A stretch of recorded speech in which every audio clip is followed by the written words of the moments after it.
nombre es Gabriel Bustamante Peña, soy el subdirector de participación de la Unidad para las Víctimas, que es una institución del Estado colombiano que nació para hacer frente a la aplicación de la Ley de Víctimas,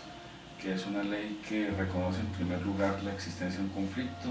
en segundo lugar que hay unas víctimas de ese conflicto, y el fin de la ley es el cumplimiento de los derechos a la atención y la reparación integral de las víctimas del conflicto armado colombiano.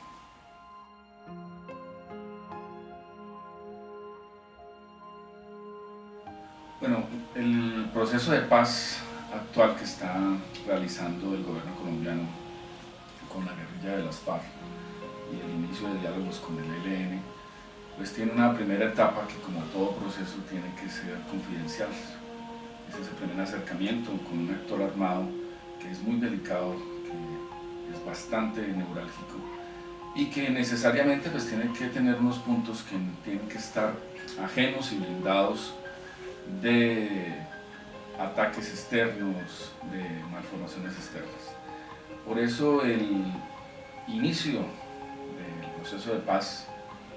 tiene también como punto de partida el hecho de que las víctimas fueran el centro de este proceso de paz.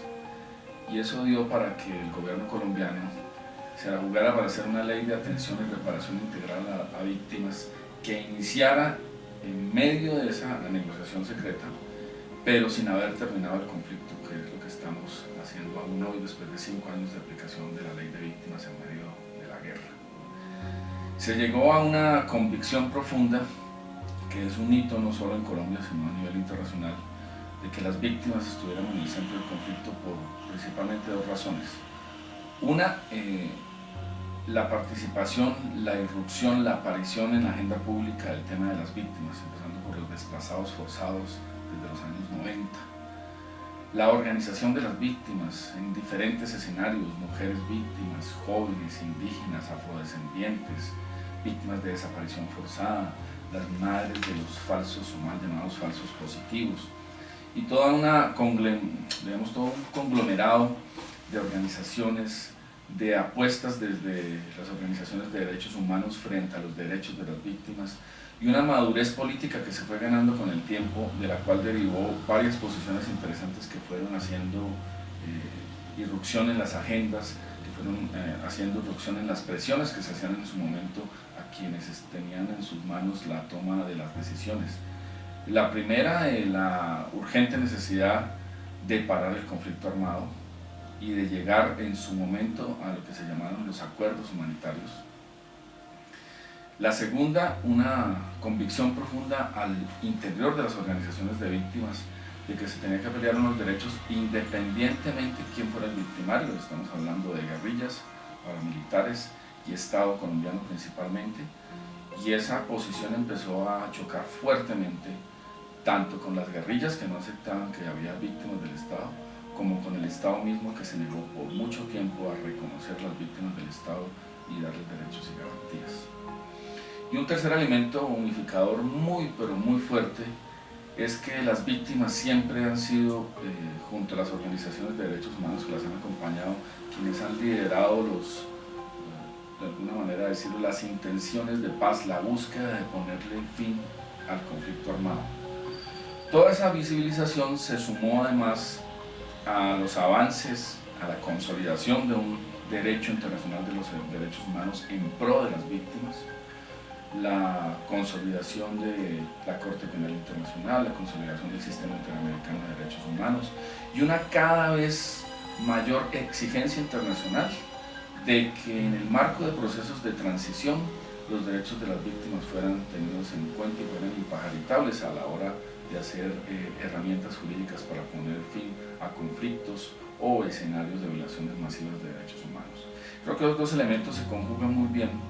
cuando se decide precisamente,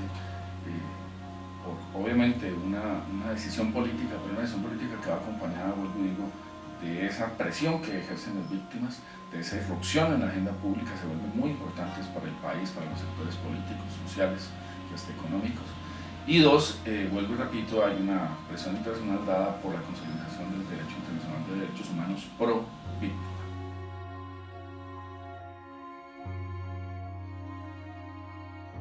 Bueno, desde el principio la ley de víctimas estipuló que, dado que las víctimas habían sido invisibilizadas, esta es la primera vez en Colombia que la palabra víctima aparece e irrumpe en el marco de un proceso de paz, pero habían sido totalmente invisibilizadas en las administraciones locales, en las entidades del gobierno nacional. Las víctimas no existían para este país y por no existir, además de eso, habían sido excluidas de las políticas públicas. Entonces, en el año 2004 la Corte Constitucional, frente al mayor hecho de victimización que tiene hoy Colombia, que es el desplazamiento forzado, pero además es un hecho victimizador que tiene muchas caras. Los desplazados son desplazados porque huyen de masacres, de violencia sexual, de reclutamiento forzado, de los demás hechos victimizantes. Entonces, la Corte Constitucional en el año 2004, dentro de muchas cosas que ordenó que la política pública para víctimas fuera construida con la voz, con la presencia, con la representación y con la participación reforzada, dijo la Corte. Entonces había que hacer un esfuerzo mucho mayor para poder superar los años de invisibilización y exclusión de la población víctima, que además la Corte también mencionó como la población más vulnerable dentro de la vulnerable. En Colombia teníamos en el 2004 una situación de pobreza y de miseria muy grave, pero dentro de esos pobres y esa gente que está por debajo de los índices de miseria, la población desplazada sufría con mayor rigor esa pobreza y esa miseria.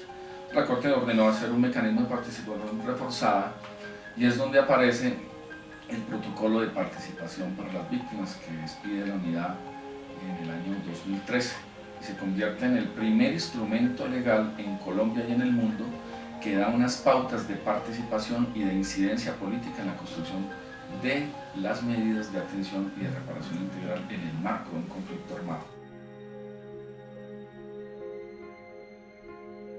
Bueno, este acuerdo de paz con las FARC, que por fin se consolida después de muchísimos intentos,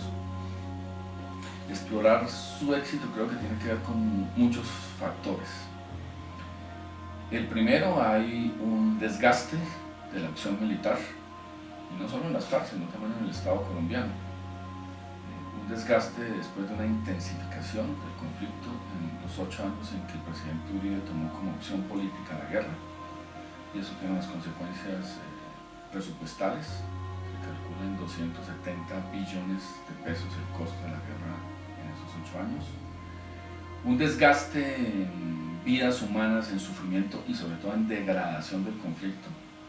Aquí hay que decirlo claramente, las FARC cayeron en acciones terroristas totalmente condenables, pero también y lastimosamente agentes del Estado cayeron en eso en el marco de la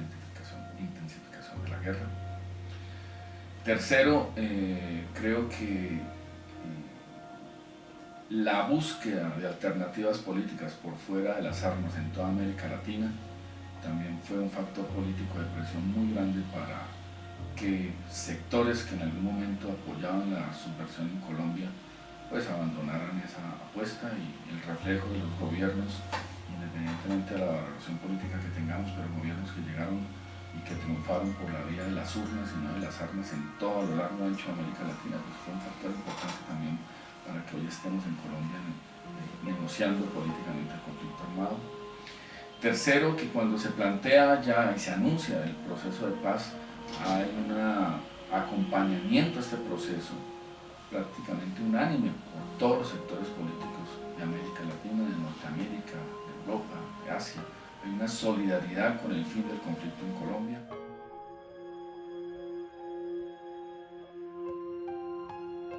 Bueno, el proceso de paz hay que entenderlo en su dimensión política. El proceso de paz da unas pautas, como dije, vamos a vencer la miseria rural, ese es el reto, plazo 10 años, pero eso, vuelvo y repito, es un reto que se tiene que asumir desde lo local y desde la perspectiva de cada uno en sus regiones. El reto que se nos viene ahora es entender que tenemos que hacer una transición de un conflicto armado a un conflicto político. ¿Cómo volvemos un conflicto armado o un conflicto político? Eso no se acaba con la firma de los acuerdos, porque eso está en el alma, eso está en la cabeza, eso está en los comportamientos cotidianos que tenemos los y las colombianas después de 52 años de de guerra y estoy haciendo el conteo nomás de los años de guerra con las FARC. Aquí, mientras no entendamos que necesitamos construir una sociedad pluralista, donde tengamos adversarios con los cuales nos enfrentamos en el debate y no enemigos que hay que eliminar físicamente, esa paz no se va a consolidar. Y nos vamos a tardar mucho en eso. De ahí que el gran reto que tenemos los y las colombianas es asumir la paz como un proyecto de vida en la cotidianidad. Hacer una cultura más que de paz del conflicto y de los conflictos. Una sociedad democrática no es la que elimina los conflictos, es la que promueve que haya conflictos, pero que su trámite, resolución o transformación sea por la vía pacífica. De ahí la importancia de algo que en Colombia despreciamos mucho, que se llama la política. La forma en que construimos paz colectivamente se llama política. Que también otro gran reto es rescatar la política de las mafias, rescatar la política del clientelismo, rescatar la política de tantas prácticas que le hacen tanto daño a este país. Se nos viene una nueva etapa de construcción de nación, una etapa de construir, y en el caso de las víctimas, en el caso de construir políticas para las víctimas y reparar e integrar, ya no en el marco del conflicto, sino en el de los posacuerdos. Es un gran acto de creatividad colectiva, no tenemos referentes de paz, la mayoría de nosotros nacimos con este conflicto, no conocimos escenarios de reconciliación. Los colombianos vamos a tener que ser muy creativos para buscar salidas a la consolidación de la paz, que es un reto de pronto mucho mayor y más grande que el de haber firmado los acuerdos.